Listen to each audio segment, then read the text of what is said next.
Estamos de volta com Ricardo Mota Entrevista, esta semana tendo como convidado Geraldo de Magela, conhecido escritor, historiador alagoano, que vem fazendo um trabalho extremamente interessante e há muito tempo, que está lançando Maceió em Guerra, exclusão social, segregação e crise da segurança pública. Ele conta um pouco da construção da violência aqui na capital, né? Desde que, enfim, Maceió passou a ser a capital do estado de Alagoas, mas ainda estamos chegando aos tempos de hoje. E eu deixei como indagação para ele o que é que aconteceu naquele momento da gangue fardada. O Estado perdeu o controle, entre aspas, dos seus homens?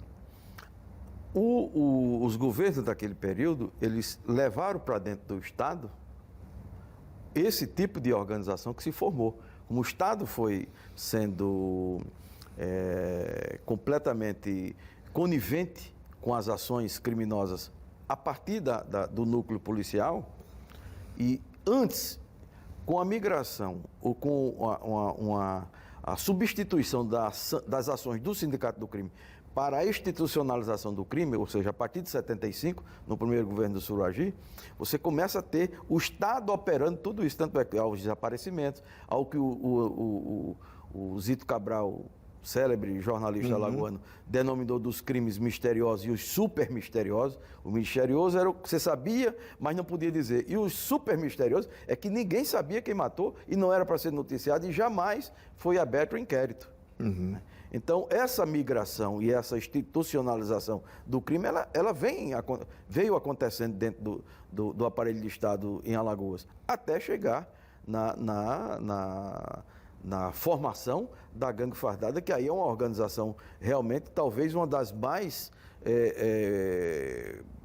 atuantes dessas organizações. O Estado perdeu o controle ali, o governo perdeu o controle, enfim, da polícia militar.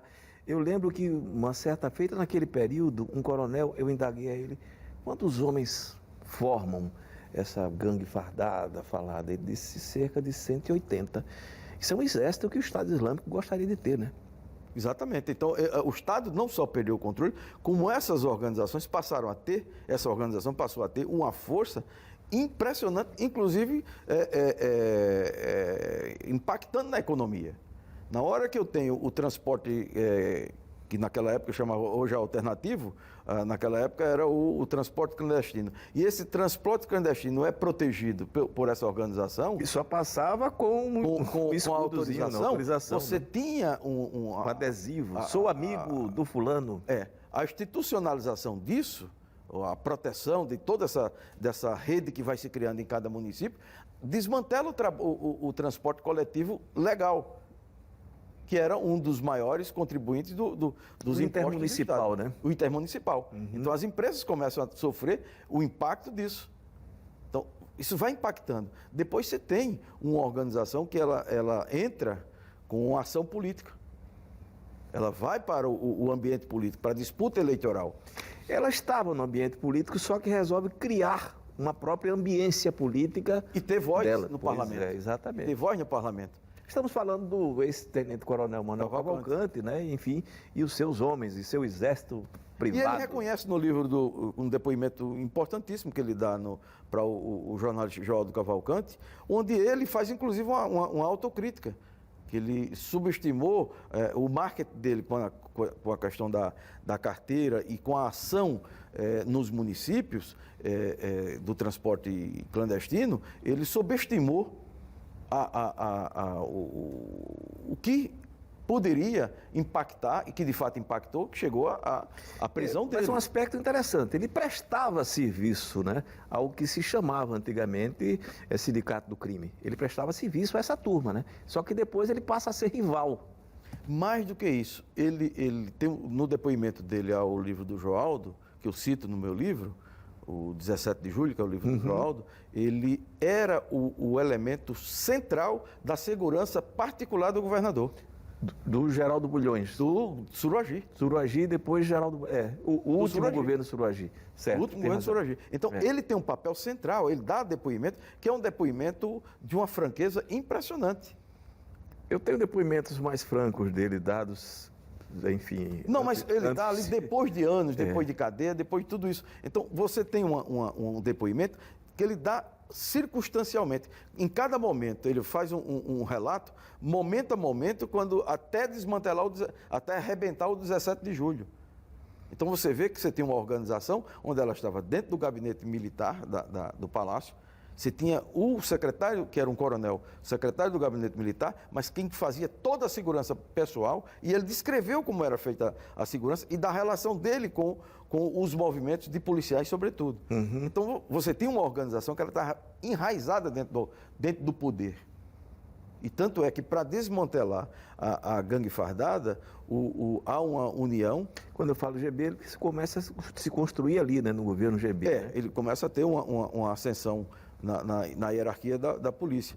Mas o presidente do Tribunal de Justiça, o desembargador Jairo Maia Fernandes, e o governador Manuel Gomes de Barros, eles montam um mecanismo de prender o Cavalcante, que teria que ter claro, as ações legais, mas que uma ação fosse sendo como efeito dominó. Sequenciada. né? Sequenciada, porque ele entrasse na cadeia e não conseguisse sair. E de fato aconteceu. E mesmo com a queda do Suragi no governo Mano, ele passa a ter força militar mais do que tinha num contingente maior do que ele tinha no governo Suragi. Porque o interventor, o coronel Juarez, dá para ele o comando de Santana do Ipanema e região, e para o irmão Adelmo o substitui em Maragogi.